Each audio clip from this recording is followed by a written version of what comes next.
Walang klase pero maraming eskwelahan ang gamit na gamit sa panahon ng kalamidad.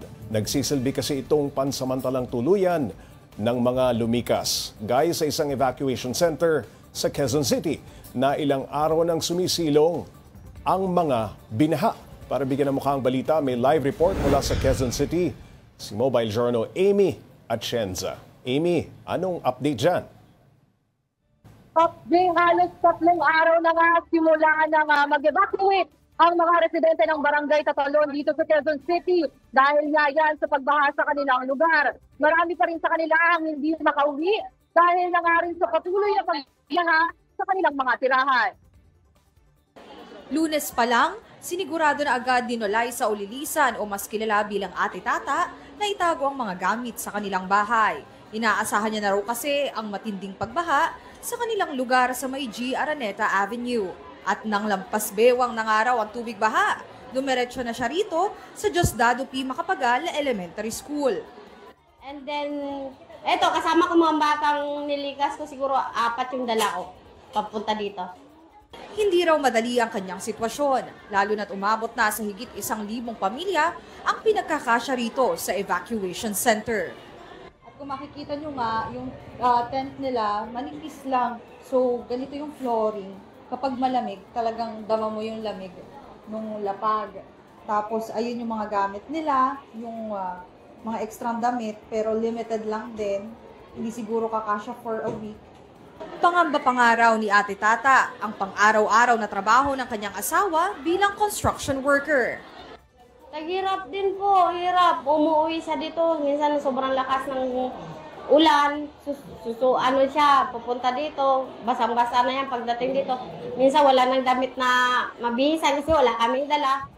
Kumpleto man ang pagbibigay ng immediate necessities ng lokal na pamahalaan ng Barangay Tatalon, gaya ng pagkain, tubig at tutulugan, malaking alalahanin pa rin para kay Ate Tata at sa ilang mga bakwit ang mga susunod na araw. Sa totoo lang, di ko alam kung paano makaka-recover sa ganito. Umaasa na lang kami sa asawa namin trabaho. May trabaho naman po ako Ayun, papasok ulit para makaawon ulit. Ewan ko, wala naman tayo magawa kasi. Paunahan lang kasi din Sa ngayon ay walang tigil pa rin ang ulan at nag-aabang pa nga ang mga evacuees dito kung sakali mang may mga ayuda na ibibigay. And so far, ang lokal na pamahalaan, pati na rin ang Diosdado P. Macapagal Elementary School, na tumanggap pa ng mga evacuees kung kailangan. James? Amy, kamusta daw ba ang mga tahanan ng mga bakwit? Humupa na ba kahit papaano ang tubig baha sa kanilang lugar? Na-report naman nila na humuhupa na nga yung taas sa mga kabayan. Pero ang recommendation nila ay mag-stay na muna dito sa evacuation at security ng mga residente ng Barangay Tatalon. Amy, panaka-naka na lang ang ulan. Bakit daw kaya mabagal humupa yung baha roon? Kanina kasi umaga, isa sa mga rason kung bakit tumaas ulit yung level ng tubig dito sa barangay ay dahil na napakalakas daw talaga ng ulan. At kapag hindi pa talagang umuba ang baha, ay talagang tataas ang level ng tubig. President Sabgay, kanina sa panayam ni Mayor Joy Belmonte, tuwan balita Pilipinas, nasabi rin baha yung area ng QCI dahil daw sa mga proyekto sa MRT7, pati na rin dito sa may area ng Quezon City. So tuloy-tuloy yung mga project na yun, nabablock daw yung mga daan, yung daluyan ng tubig, kaya nagkakaroon ng baha today. Amy, kamusta naman ang supply ng mga kagamitan dyan sa mga evacuation center? Sapat naman ba ang tubig at pagkain?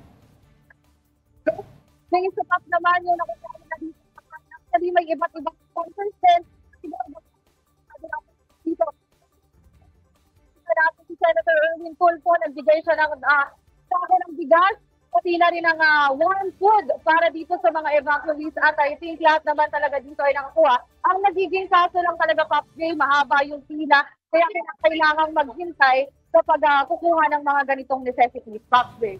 Amy, sila Ate Tata na nakausap mo, nagkakaubusan na raw sila ng maisusuot. Paano ba sila makakapaglaba dyan kung siksika ng mga tao?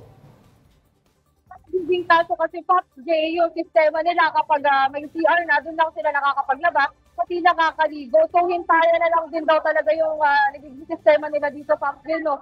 So, may times din daw na kwento niya na yung asawa niya dahil umuwi, sobrang basa sa ulan. Wala na lang din choice kundi gumamit ng tuwalya para kahit paano ay matuyo. At yun nga, sinasampay na lang nila muna sa labas. In case nga lang din daw na tumigil yung ulan. Pero so far, mahirap para sa kanila yung maglaba ng mga damit. Amy, may balita na ba ang mga otoridad kung kailan posibleng makabalik ang mga residente sa kanilang mga tahanan? So far, Jen, expect nila dito up until weekend na mag-stay yung mga evacuees dito. So inaabangan talaga nila dahil namin paparating pa rin na bagyo at inaabangan tayong low pressure area doon sa may Philippine Area of Responsibility. So expected talaga nila na over the weekend pa matatapos ito. And syempre, ready naman daw supply nila, lalo na din talaga dahil may tumutulong ng mga sponsors na private institution, pati na rin mga politiko at lokal na miyembro ng lokal na pamahalaan dito sa Barangay Tatalon, Pastor. Amy, yung ginagamit na evacuation center ay isang eskwelahan. Paano kapag nagbali ka na ang klase, magagamit ba yan? Sinabi nila ito daw yung school nila. So, ine-expect ko natin dahil nga tulad na sabi ko kanina up until weekend. So, siyempre, most likely, wala munang pasok yung mga estudyante dito. At add ko na rin, no, Pablo, nasa state of calamity pa rin kasi ang Quezon City. So, abangan pa natin kung kailan i-lift yung state of calamity. Pero so far, nakafocus muna ang local government unit ng Quezon City para mapaayos yung kalagayan ng mga evacuees dito, Pablo. Alright, maraming salamat, Mobile Journal Amy Atienza.